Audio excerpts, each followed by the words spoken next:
How to change the default notification sound and haptics in your iPhone. Hey guys, in this quick tutorial I'm going to show you that how you can change your default notification sound of your sound app haptics.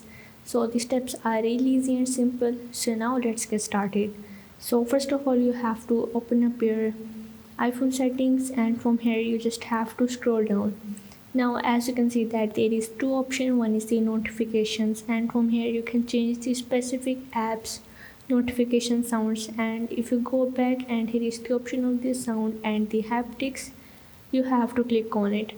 And from here as you can see that there is the option of the reminder alerts, you have to click on it, and sometimes it will haptics on the default. So what you have to do is simply select the specific sound that you want to change from your default sound, and once you select it you just have to save the changes. And so this is how you can change your default notification sound and haptics in your iPhone. So if this video helped you out, make sure to like and subscribe the channel, and see you in the next video.